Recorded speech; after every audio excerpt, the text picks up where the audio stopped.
In order to do something you've never done, you've got to become someone you've never been. When you're pursuing your greatness, you don't know what your limits are, so you act like you don't have any. And one of the reasons that Booker T. Washington said, judge a person not by what they accomplish, but what they had to overcome for their accomplishment.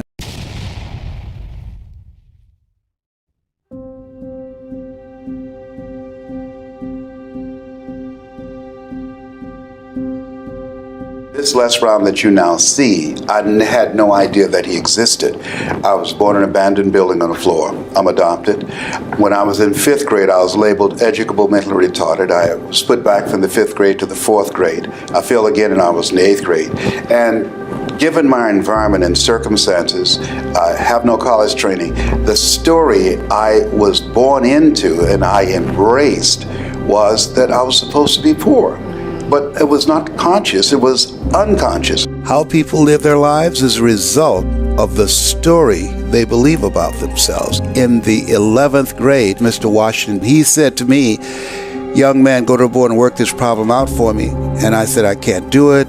And he said, don't ever say that again. Someone's opinion of you does not have to become your reality. He interrupted my vision of myself. And as a result of his example and the input, review, repetition, and reinforcement of that concept and how he held me in his eyes when he looked at me, I was able to die to who I was and depart from the story that I bought into. Even if you are told a lie, faith comes by hearing and hearing and hearing. You hear it often enough, it becomes your reality. Perception, not challenge, becomes real for you. And so there was no one to dispute what was said about me, and I bought it. He interrupted that vision of myself, and as a result of that, I began to become a different kind of person. I remember when Tony had an infomercial sponsored by Gunther Rinker, and they spent millions of dollars. How do you turn your dreams into reality? For 2 decades, some of the most successful people in the world have turned to this one man, Anthony Robbins, to get results. Using entertainment and education, his extraordinary teaching style has captivated millions of people across 61 countries, from Russia to Germany, England. And it was a blessing for me that they rejected me because I have the complexion of rejection. He has the complexion of connection. And so they said, oh, we don't believe a black guy can have appeal to the American public. I was so furious with that. Because of how I was rejected by Gunther Rinker and those guys, I said, I don't have millions of dollars, but I got a story. And what I'm going to do, I'm going to figure out how to transform audience. I'm going to figure out how to make myself stand out. I don't have the money to compete with them. I don't have the complexion of connection. I remember something that Robert Schuller said, there's never a shortage of opportunities. It's just a shortage of thinking. I said, wait a minute. Impact drives income and referrals. I'm going to focus on training and developing a method and technique to transform people's lives individually and collectively, as Mr. Washington did for me. We all have an energy signature. There are certain people, when I speak, I'm going to reach them. There's some people that will hear both of us, but there are some people, because of your energy signature, that when you speak, they will hear you not just in their ears, they're going to hear you in their heart. And as a result of them being in your presence and under the influence of your voice, when they leave your presence, you will inspire them. I had a guy he texted me the other day. He said, I was in a very dark place and I heard your voice and it brought me out into the light. Yeah. When I spoke in the Georgia Dome, I went to the bathroom 7 times. They knocked on the door. Brownie. I said, what is it? Come out, man. Dexter Yeager, they're pausing now because it's time for you. And I made a mistake. I looked out at the audience and I panicked. I said, Mike, I don't hear the voices. I'm scared. He said, Brownie, they came to see you. You didn't come to see them. He said, come out. You will hear the voices. I said, I don't know, Mike. I've been trying. I just don't know. I'm scared.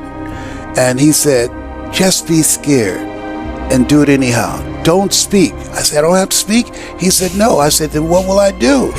He said, just tell a story. Tell a story of where you are, about what you're going through.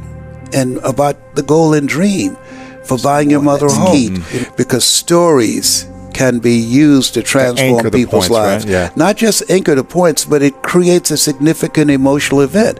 And that's how human behavior is transformed. We have emotional memory. A lady came from Australia for me to train her, and she's rather wealthy. And I said, why did you come to me? And she said, I saw you speaking on YouTube in the Georgia Dome, and you were speaking to 80,000 people. She said, wow. And you spoke from your heart, and you held my attention, and I can see you were holding their attention. And she said, can you train me to tell my story from my heart? And I said, yes. And so she started to tell me a story. And so we started working together. Then she stopped for a moment. I said, can you tell me why you want to do this? And she said, yes. She said, when I saw Dale and Ruth, the young white boy who went in a church and killed 9 black people, she said, I felt that there should have been someone standing to his right on trial, because he was not born with that hatred in him to kill 9 black people. Somebody poisoned his mind. She said, I believe the world is as it is, not because a few people are violent. I believe the world is as it is because too many people are silent. Nothing happens until it's communicated. In the beginning was the Word. And so my goal is to multiply the voices out here that will bring some words that can help us to get a different vision of ourselves. I believe that we can begin to decrease crime and the violence that's taking place all across this country, because evil prevails when good men and women do nothing. There are people that you will never meet, whose lives that you've transformed, that you're living a life that will outlive you. Just think about the fact that this program has given a lot of people hope, and there's hope in the future. It gives you power in the present. Every 40 seconds, someone commits suicide. But because of something you say or some guest that you've invited, and as they share their story, you interrupt that story of being hopeless and powerless and not wanting to be here anymore. And because they took the time to watch, you create an experience. Oliver Wendell Holmes said that once a man or woman's mind has been expanded with an idea, concept, or experience, it can never be satisfied to going back to where it was. And so at the end of the program, at the end of one of your presentations, there are people who, because of you, their lives will be transformed, and they will become a pencil, as Mother Teresa would say, in the hand of God, and start writing a new chapter with their lives.